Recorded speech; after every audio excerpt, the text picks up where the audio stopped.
We don't want to be the cheapest in and out plumber or HVAC company. We want to take time and we want to do it right the first time. Today's guests are the founders of Aloha Plumbing and HVAC, a company built from the ground up with pure hustle. From mastering every trade to building a respected family legacy brand, they've learned the secrets of sustainable business growth. What I've always learned is the two things: if you're not going to put it in your own house, somebody else don't want it in their house. The most important thing with Aloha is our transparency and that we are grown by integrity. So we always want you to feel comfortable when we walk into your home, that you are in good hands and that we're being honest with you at all times.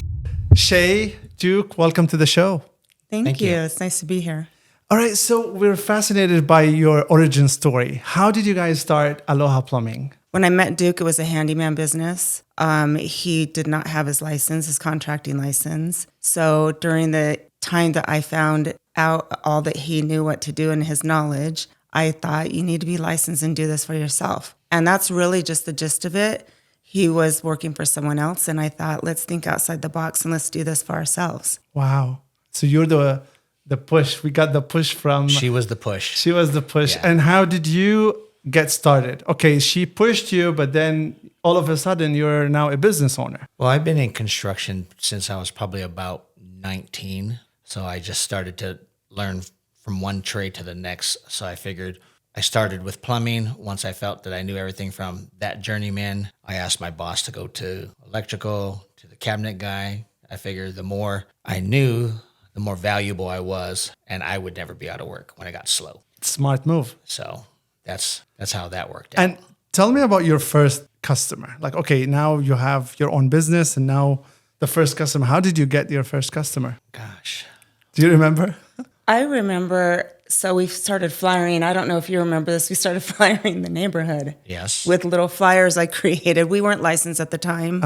So we went kind of door to door and started flyering. I think it picked up that way. I know that you started moonlighting for a management company while he was still working full time. Mm-hmm. He started working for a management company, doing some handyman work because he still wasn't licensed. Right. So that license kind of became like a little bit of a pinnacle for us. You know, we needed to like overcome that challenge. Mm-hmm. But really it was just word of mouth and we just built from there. We had no money for advertising at the time. We just depended on our smile, our customer service. I don't know, our charm. I think our marketing was our kids flying and they put their initials on it. And if we got a job, we gave them some money. That is smart. Well, that's a very good tip for people starting out and more want to motivate your kids to, get involved, right? Mm-hmm.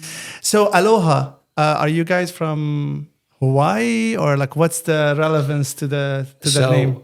She came up with that because my dad's from Hawaii. I'm Hawaiian. So everybody's got a cartoon on their vehicle or some sort of cartoon picture. So it set us apart with the color, the name, the brand. And the coloring was very difficult because she's extremely picky about it. Mm-hmm. So she finally found the color, and that's how you see the teal with the Hawaiian Islands. And back then, it put us at the front of the phone book. Yes, it's A. So that's what it was at that time. It was for the A.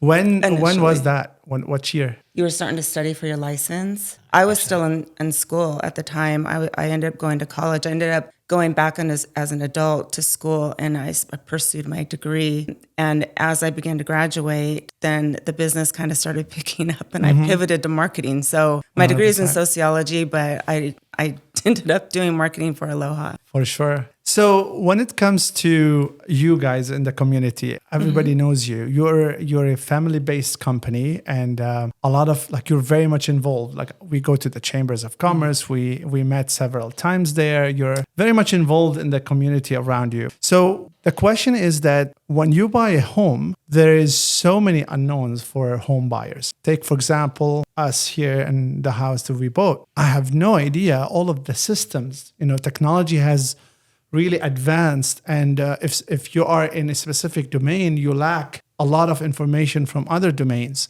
And so what any business owner should be able to check to know that if the systems in his house or their house, when it comes to plumbing, HVAC, are functioning properly. What do they need to check? I would check the pressure, the water pressure of the house, because that's why every house should have a pressure regulator, because what it does is regulates the the water throughout the house. Because there's sometimes people will call, hey, when I'm taking a shower, somebody starts laundry, I get a super hot shower, a super cold shower, because not being regulated. And the higher the pressure, chances of pipes bursting, supply lines breaking, and just a catastrophe because it's under 24 hours of pressure. The other thing would be cameraing the sewer lines, because nobody knows what's going on underground, but we have the technology to look at underground, see the pipes, make sure they're clear of debris, depending upon the age of the house. It could be roots in the line, offsets, improper installation, or just age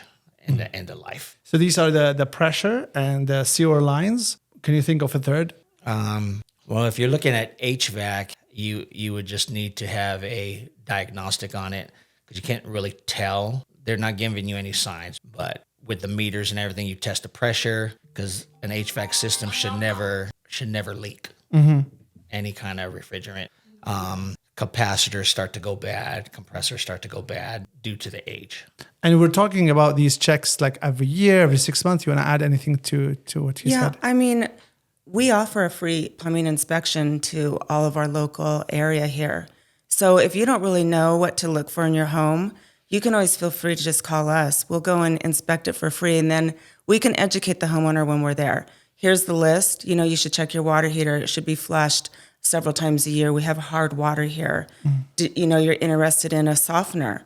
In California, our water system is really, really bad. If you pull your municipal water report in any given moment, you will see and read one of the main ingredients in your water, unfortunately, is strychnite. The runoff from the poisons, things we put in our grass, whatever it is that is going into the rainwater, the storm drains. The storm drains is affecting how we live. So we're washing our clothes in it, we're bathing in it. Hopefully we're not drinking it. I mean, most of us, I think, drink bottled water, but nonetheless, we can do a water test. We can tell you right there, testing the chemicals and the poisons that are in your water. So there's many things we can do. We'll offer it for free. And then we, like I said, we'll educate you when we're there. That's fascinating. And, when people hear plumbing, they're hearing of emergencies like pipe burst and stuff of that nature. What are the common emergencies that you guys deal with? Clogs. Clogs would be a big one. Because the flushable wipies that aren't flushable, because they don't break down as fast as a piece of toilet paper will. And now that the toilets are water conservant, it's got a gallon and a half of water has got to get through your hose system, down your driveway, out into the street to the city lateral. Never happens. So over time, if you're flushing anything but toilet paper, it's going to build up and cause a blockage. Right. I can totally see the need for someone, as any homeowner should have, you guys at least inspect once a year, I would say, and then hopefully maintain as well. Like if you found something, you maintain it. Do you have any subscription model like that, or it's like only per project? We're working on that. Okay. We have one of our kids actually that work for us. He is working on that. So yes, we are going to be offering home services as the subscription. It'll be monthly. I don't have all the details, but yes, we are working on that for this year. Yeah, I have a subscription for pest control, so I don't see why not. Yes. We can have a subscription for maintenance, the HVAC and the plumbing systems.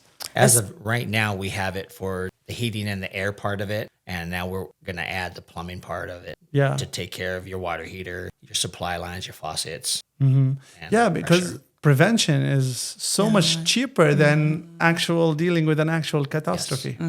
Yes. That's what the insurances are doing now.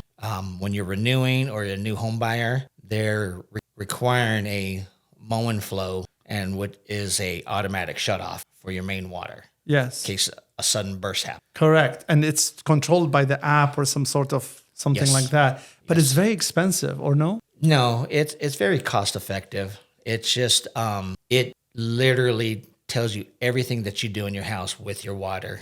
It gets to know your family. Can we know like approximately price-wise? Because the last time my insurance person referred me to that company, and it was like $4,000 or $5,000 or something like that. They range probably between $2,400 and $3,200, just depending upon the reconfiguration of wherever your water inlet to your home is. Because sometimes it's super simple. Other times they've got so many pipes in there that it has to reconfigure to fit 12 inches worth of new material. That takes a while. Yeah. And this includes the installation or no? Correct. Oh, yeah. Okay. And then, like I said, we do free estimates. So anything local here, we're going to give you a free estimate. And that way you can, again, get your education. You can sit on it. You can think about it. You're not pressured to make a decision. The most important thing with Aloha is our transparency and that we are grown by integrity. So we always want you to feel comfortable when we walk into your home that you are in good hands and that we're being honest with you at all times. And with that, do you think that what sets you apart pretty much? Absolutely. I think plumbers have not the best reputation. I'm sure you know that. Yes. We hear that all of the time. We have to build a rapport with them. We have to walk in the door. We have to make them comfortable because we are not there for the one stop. We're not there just for your emergency. We're your neighbor. We want to build that relationship with you. Hence why one of our employees, our son, is like, we need to do this. We need to be able to meet back with our customer, probably like you do with your business. You want to create that rapport and show them that you're not just interested in the one call. You're interested in the relationship. That's what we're interested in, is the relationship. Hawaiians are very family-oriented. The ohana, the family, aloha, easygoing. That's what we try and to strive for, is to keep that, I guess, mantra, if you will, grown by integrity, honesty, and integrity. I said that twice. We're going to cut that out. I think you touched on super important things. One, I read a book called The Speed of Trust. And that book talks about the way we trust one another. And it's based on two legs or two pillars. One is the integrity. That's why you're focused on the integrity, and rightfully so, because I wouldn't go to the best doctor in the world to operate on me if I don't know that he has the right moral values and moral compass. I don't know which one. But then the other leg or the other pillar is competence. And this is when I want to talk to you, Duke, about, I know in every profession, you could easily cut corners. You could easily buy the cheaper material. You can easily do that. And that might bring you more business because your pricing becomes better. What's stopping you from cutting corners, and why do you strive for that high quality? Well, we're never going to be the cheapest and we're never going to be the highest. We're competitive. And what I've always learned is the two things is, if you're not going to put it in your own house, somebody else don't want it in their house. And then the type of work is what I learned. If you're willing to bet your paycheck on it, that it's okay and it'll last over time, then you can go home and rest your head. So those are kind of two things that all our guys do. And they're just taught to make sure they would do it like they would do it in their own home. So that's one of the reasons we don't cut corners. They always come back to bite you. In the smallest of things, we've watched employees not necessarily mean to cut a corner. And it could be as simple as not uploading a picture into our system. We have our system there dialed for a reason. The moment that customer calls and has a question, that's the one where the picture isn't there to refresh our memory or to go back on something. So staying consistent and keeping things organized as a well-oiled machine is part of what sets us apart. We don't want to be the cheapest in and out plumber or HVAC company. We want to take time and we want to do it right the first time. Things always happen. Things always come up. Something else, a secondary issue might come, might show its face. But if you take the time to give it a little more patience, you might catch it the first time around. Do you know what I mean? So 100%. It is an important thing. I don't want to throw a name out there for bigger companies, but they come in and you see them take advantage of these people. You're probably never going to see them again, and it's very sad. And I'll be honest, a lot of them are elderly and they're being taken for thousands of dollars. It's just something we're not willing to do. And part of that is we want quality and we want pricing. Those two things can coexist, I believe. That's wonderful. Let's talk about the process. Someone has a project. Walk me through, like, start to finish. I know you, Shea, work more in the office, and you do in the trenches. Yeah. So what is the process if someone has a project? What's the step 1, step 2, step 3? Well, the process for a project such as yours. Let's say Yeah. Okay. yeah. So, you reach out and we come to our agreement, we get our contract, we get all our ducks in order as far as the back end. And there usually is some type of project management on the office side. Macy or I work closely together with our team, and we set the scheduling we set the scheduling, the time with you, however the payment is going to go. And we just begin to dig in and do what we do. And we want to be in and out as quickly as possible, again, without cutting corners. Because like with your project, you have a business to run and we're kind of in the middle of it. So we have to work with you, right? So we always accommodate whatever is good for the customer. We will work with you on that. And a lot of people tend, again, maybe I'm talking about the where I come from. Like I come from Lebanon, and in Lebanon, when we deal with people in the trades, what they do is that they will catch a project, they will secure a down payment for it, and then because they don't have the staff or ability to service all of these projects, they start the delay, and then the whole timeline starts with like a couple of weeks and goes to months and goes to 2 months. How do you avoid situations like that? That's just the scheduling. We try to, like for your project, we estimate how many days it'll take, and then we add to it. Because I rather put it out there like yours is 3 weeks. And then if I finish early, we look at. So we don't overpromise and underdeliver. So it's just time management. It really is time management.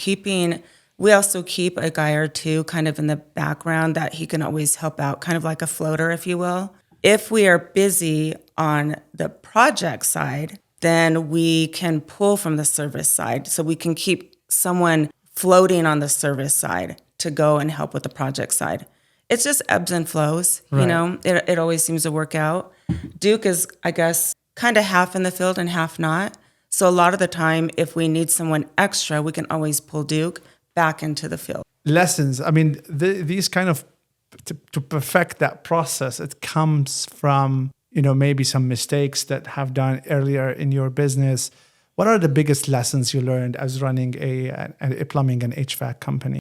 Ooh, one of the biggest lessons. Well, I know many times early on, you're really struggling for the business and you are not captivating down payments, deposits. And so as a young company, if you're out there fronting, if you will, paying up front for all of the material, we have learned many times the hard way, we don't get paid on our end or the payment's delayed. And then is it worth going to court? I mean, that's a whole big process for $1,000 job. But yet someone like us, when we're starting out, it's a big deal. It is a big deal. So learning to really protect our money early on when you're just struggling, you're like, I need this job. You're not sure how to navigate. Everything we did was from the ground up. I was getting a sociology degree. I knew nothing about plumbing and business really for the most part. So we kind of clawed our way through. You could probably tell me. I would say not all money's good money. Yeah, that's a big one. Double booking ourselves just not to lose the job. And you just can't satisfy every customer, no matter what you do. If you and get just come that, to the realization of that. If you get that feeling, and that is a good point. We have gotten this feeling many times before, and we've learned from the CSLB, and his lesson to us was, you guys are a young company, and you're going to learn that not all money is good money. And what that meant was, there are some people that would like to take advantage, and they do that. If you get this inkling, and you do learn to feel your intuition with people, that it's maybe going south or it's not feeling quite right, we've learned that you should probably follow that intuition and really stop and think about your transaction with this customer, if I'm being quite honest. Yes. But we have learned a lesson that Right. way. And that was a big lesson. And again, the CSLB was like that one you need to know. You need to. What's that CSLB you said? The Contractor State Licensing Board. Oh, okay. Yes. So this was your coaching and mentorship. Did you seek any external mentorship or coaching during your No. business? No, it was more trial and error. Yeah, I mean that's what the story of small businesses, right? Like they Yeah. go into business and they're starting doing the best they can, right? Just like us here. All right. So, is there any people that influenced you? Any books or maybe social media influencers? I know that now you're going with our help to social media. Is there any channel or somebody who you look up to or has educated you a little bit on the process? Anything that someone shaped your experience as business owners? I think for me, I've always wanted to be an entrepreneur. I've always wanted to work for myself. I've always just gravitated towards leadership in the jobs that I have done. It just came naturally to me. I feel like when this began to grow, that leadership role or hat, I guess, that I feel like I've always kind of naturally had innate in me, kind of like stood out. And I began to like it. And as it grew, it just really fed me as a person to stop my career, or I was going to continue my education and get my master's. That's where my goal was. I stopped at my bachelor's and I just pivoted to Aloha. But yeah, that would be it for me. Yeah. That's awesome. What are you most proud of? I think just watching it grow and knowing we have something to leave our family and have them carry on a legacy and let them grow it. And hopefully it's for decades for our kids, then our grandkids, and see them explore and hopefully just expand it to as whatever their dream is. Very well said. What about you, Shea? What do you think what's next for Aloha in the coming 5-10 years? Growth. Definitely growth. Our family is young. I mean, as we begin to probably navigate to be a different position or a different role in the company, we have because we are family owned, not all of the employees are, but as our family is in this company, our daughter-in-law, our sons, we want to see them take it further than we did or that we are. We want to see them continue to grow it. I know sometimes it's hard for kids to pivot and take on that role, but I believe our children, they're such solid people. They're such great people. I believe they'll do very, very well. They are super committed now. And that's the thing you look for. If they're committed now, then they're going to be committed later, right? And I just think that it's a beautiful thing. It feels great. And I think that they're going to do really well. And for me to see that go forward as I begin to age, I think that's a win-win. 100%. How did you get your kids involved? Because that's a challenge for a lot of families, is because, for example, my friend John Heaton, he has an insurance company and his kids don't want to do it. Like he wanted his kids to take it on, but they don't want to do it. How did you convince your kids? Well, when it was just me and you need help, your kids don't have an opinion about it. They're coming to help me. Yes. They're coming to help me dig when I need, to dig out trenches. They're coming to help me lift water heaters. So the job could get done because it was about providing for my family. So I was going to take any job, do any job, and figure it out later. So as the boys are young, I'm like, hey, come help me with this. Come help me with this. And they just kind of kept helping. And the one that's the older one just came in. And then the younger one came in right behind them years later. And now they love what they do. And when you love what you do, you don't really work. Yes. You feel yourself like you're having fun. Speaking of fun, what do you do for fun? What's your hobbies? Everything and anything. I know. Well, we work out. I work out. Okay. I love that. I love working out. River people love the river. What else? Fishing? No. We go fishing. A lot of times we'll do we'll charter for the guys, or we'll go out with other companies. He's talking deep sea fishing. Deep sea fishing. Oh wow. Yeah. Casinos. Being on the water is mainly his thing. Mainly it's the river, because we try to get our whole family out there. Yeah. So we're really big on outdoors and togetherness. I mean, we love all our son-in-laws and our daughter-in-laws. So, I mean, I think we're 12, 13 deep when everybody's together. So Wow. it's a big party. And that's the Hawaiian spirit as well, Yes. right? Well, both of you, you've been doing an amazing job. You are pillars of the community, and you are building this on the right foundation. And and like all I say for entrepreneurs, and me included, I talk to myself as well, is that when you put in the work, your integrity is in check. I think the sky is only the limit for how we can grow this. So I appreciate you coming in. Is there any final thoughts? Well, thank you for having us, and I'm excited to be working with you. Yeah, definitely excited to see where this goes. Likewise. Thank you so much. Thank you, Naja.